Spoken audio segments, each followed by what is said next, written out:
For most of the last century, the history of surgery started in the same place. It started with farming. The accepted view was simple, and it was reasonable. Cutting into a living human body on purpose, taking part of it away, and having that person get up and live required a settled world. It required villages that stayed in one place, food that could be stored, people with enough spare time to learn a craft that had nothing to do with finding the next meal. The oldest operation anyone could point to fit that story exactly. Then a team opened a grave in a limestone cave in Borneo. Inside was a young adult whose left leg ended above the ankle, in a clean angled cut that had healed over long before death.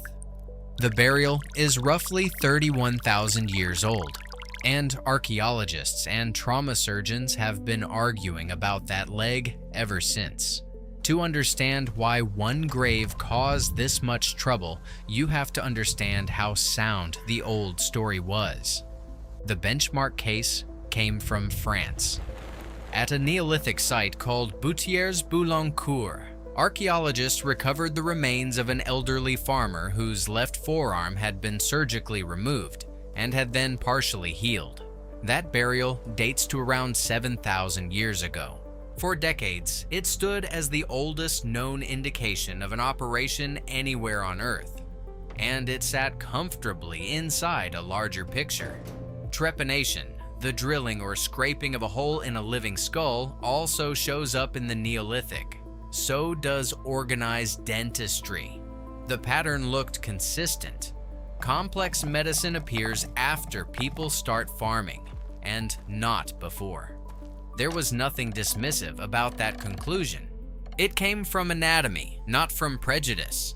Think about what an amputation actually demands. You are not simply removing a limb. You have to know where the major vessels run, because if you cut in the wrong plane, the patient bleeds out in front of you in minutes. You have to leave enough soft tissue to close over the end of the bone. You have to keep the wound clean in a climate where an open wound turns septic in days. And then you have to keep that patient alive and immobile for weeks while it heals, with someone else fetching the food, the water, and the shelter. That last part is not medicine. That part is economics. Somebody has to be able to afford not to hunt. For a mobile foraging group in the Ice Age, moving with the seasons, carrying everything on their backs, the assumption was that no such margin existed. Not because those people were incapable, because the accounting did not seem to allow it. That was the story. Then came Liang Tabo. Liang Tabo is a large limestone cave with 3 chambers in the Sangkulirang Mangkalihat karst of East Kalimantan in Indonesian Borneo. It sits about 2.5 kilometers from the Merang River and about 165 meters above it. The uppermost chamber still holds rock art on its walls. That location matters more than it sounds. This is the same karst landscape that produced Lubang Jeriji Saleh, where a painting of an animal on a cave wall was dated to at least 40,000 years, currently the oldest figurative artwork known anywhere on Earth. Maxime Aubert of Griffith University dated that painting. He is also one of the authors of the study we are about to get into. Same region, same team, and a record of complex human behavior reaching back tens of thousands of years. In the floor of Liang Tabo, the excavation reached a single adult burial, cataloged as TB1. The body had not simply been dropped into a hole. Limestone rocks had been placed above the head and above each arm, sitting immediately on top of the grave fill. Flaked chert artifacts came up with the remains, and near the mandible, near the jaw, the team recovered a nodule of red ochre, a natural earth pigment measuring 22 millimeters by 17 millimeters. Someone chose that stone. Someone carried it in and set it down next to the face. The dating was not left to a single method. Charcoal from the burial context was radiocarbon dated, returning a range of 31,133 to 30,437 calibrated years before present at 95.4% probability. A second charcoal sample returned 31,110 to 30,437.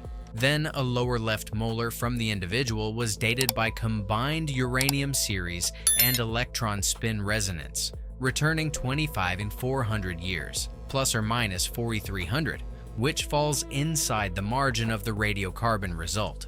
Putting those together, the team inferred a secure late Pleistocene age of between 31,000 and 30,000 years for TB1. That makes it the oldest known human burial in island Southeast Asia. The work was led by Tim Ryan Maloney of Griffith University, with Melandri Vlock, India, Ella Dilks Hall, Maxime Aubert, Renaud Joannes Boyot, Adam Brum, Eddie Agus Octaviana, Andika Priyatno, and colleagues from Indonesian heritage institutions. It was published in the journal Nature on the 7th of September 2022. And the reason it ran in Nature was not the age of the grave. It was the leg. The lower third of the left leg was absent. Not scattered, not missed by the excavation. Absent from the body. And the ends of the left tibia and fibula, the shin bone and the slimmer bone beside it, were covered in remodeled bone. That is the word that matters. Remodeled. Living bone grew over those surfaces and kept growing for years. The surfaces themselves showed what the study calls clean oblique sectioning of both bones. A clean angled cut through both at the same level. Here is where the comparison turns uncomfortable. When a limb is lost by accident, when a rock comes down on it, when it is crushed, when it is caught and torn away, bone does not do that. In the words of the study, non-surgical amputations, commonly as a result of accidents, do not cause clean oblique sectioning. Accidents leave comminuted and crushing fractures, shattered ends, splinters driven back up into the shaft. None of that was there. The team also worked through animal attack, which in Borneo means crocodile. A bite carries a very high probability of complications from infection because the microorganisms on the animal's teeth go straight into the open wound. And that is the second thing missing from this skeleton. The study is direct about it. There is no evidence of infection in the left limb, the most common complication of an open wound without antimicrobial treatment. No crushing, no infection. Then there is the growth. The left tibia and fibula are visibly smaller than the bones on the right side, which says the injury happened in childhood while the skeleton was still growing, and that those bones stopped keeping pace. Both left bones also show severe thinning, the signature of a limb that is barely used. Musculoskeletal disuse atrophy, years of it. Lay the timeline out. The leg was lost while this person was a child. The wound closed and never became fatally infected. The bones of that leg then wasted for 6 to 9 more years while the rest of the body kept growing. TB1 died as a young adult, roughly 19 to 20 years of age, and there is more damage on this skeleton. A healed neck fracture and trauma to the collarbone, possibly from the same event that cost the leg. Tim Maloney put it plainly.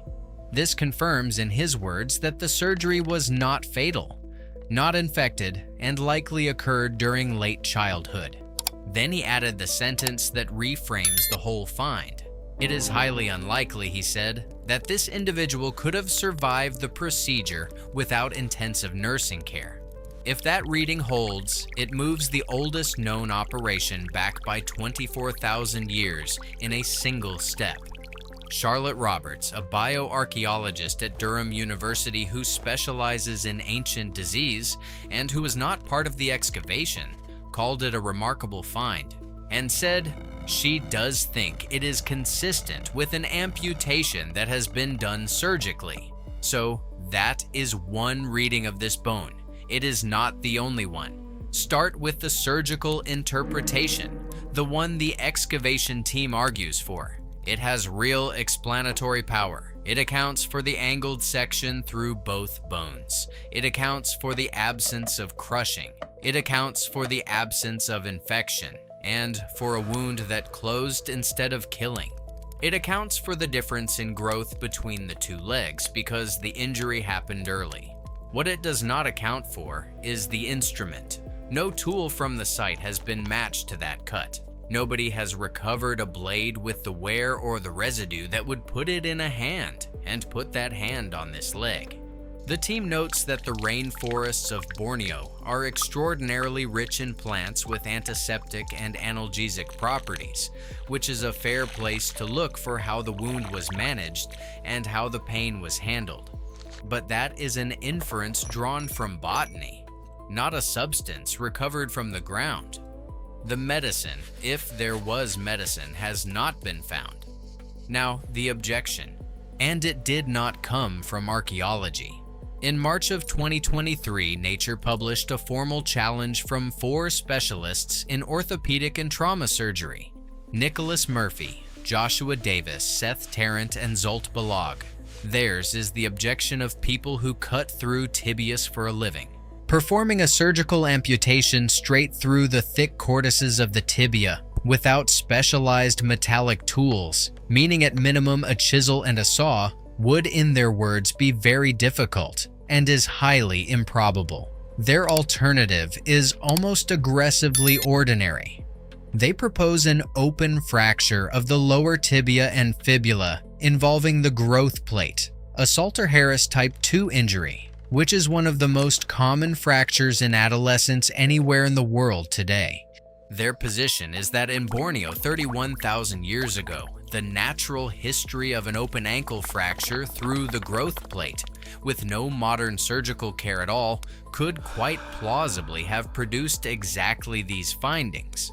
The foot dies and separates on its own. The bone ends remodel, and chronic bone infection may have played a part in the death. So, which is the harder thing to believe? That people in the Ice Age carried out an amputation on a child and did not kill them? Or that a shattered open ankle in a tropical rainforest with no treatment whatsoever resolved by itself into a matched angled section through 2 bones, left no trace of the infection that should have followed, and let that child live another 9 years? The excavation team did not concede. In the same journal, in the same month, Melandri Vlok, Tim Maloney, Maxime Aubert, and their colleagues published a reply defending the original reading of that stump. Both papers are still standing. Neither side has withdrawn. In the scientific literature, this file is open. And then there is the part of it that nobody is arguing about. Set the blade question down for a moment. Take the surgeons at their word. Assume it was a fall, a bad break, no operation at all. Every fact underneath the argument stays exactly where it is. A child in the rainforest lost the lower part of one leg. The bones of that leg thinned for years, which means the child could not use it. There is no crutch in that grave. No prosthesis, nothing to lean on that survived. The ground outside is limestone and slope and river, and that cave sits 165 meters above the water. Somebody carried water to that child. Somebody carried that child. For 6 to 9 years, across a landscape that is punishing on 2 good legs, a group of people fed and moved and protected a person who could not keep up, and who was never going to be able to keep up. And when it ended, at 19 or 20 years old, they did not leave the body where it fell. They cut into the cave floor. They laid the body down. They set limestone over the head and over each arm, and they placed a small piece of red ochre beside the jaw. The argument in Nature is about a knife. The bones are answering a different question entirely. If the surgical reading is the one that survives, the consequence is simple and very large. Medicine is not something civilization produced. Civilization inherited it. It would mean that anatomical knowledge detailed enough to cut safely, some working method of holding off infection, and organized aftercare all existed 24,000 years before the farmer in France, among people with no fields, no pottery, no metal, and no permanent address. And the setting stops looking like a coincidence. The same karst holds a painting of an animal made at least 40,000 years ago by someone standing in the dark with pigment on their hands. Complex minds were at work in that landscape for a very long time before this grave was dug. If the fracture reading is the one that survives, the conclusion changes shape, but barely loses weight. It would mean a foraging society in the late Pleistocene absorbed the full cost of a permanently disabled member for most of a decade, and then buried that person with deliberate care. That is not a smaller finding. It is the same finding, arriving from the other direction. It is worth being honest about the limits. This is one burial, one individual. There is no second case yet from the same period, and a single skeleton does not rewrite a chapter on its own.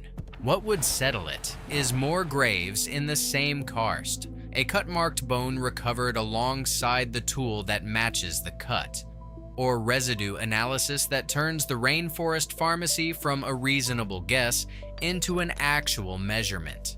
Until then, two sets of specialists have looked at the same shin bone and seen two different worlds. And maybe the question worth sitting with is not which tool touched that leg. Both readings, the surgical one and the accidental one, need the same thing to be true. A group of people in the Ice Age looked at a child who could no longer walk and decided that child was worth keeping. So, what would you rather have answered? What made the cut or why they stayed? Tell us in the comments.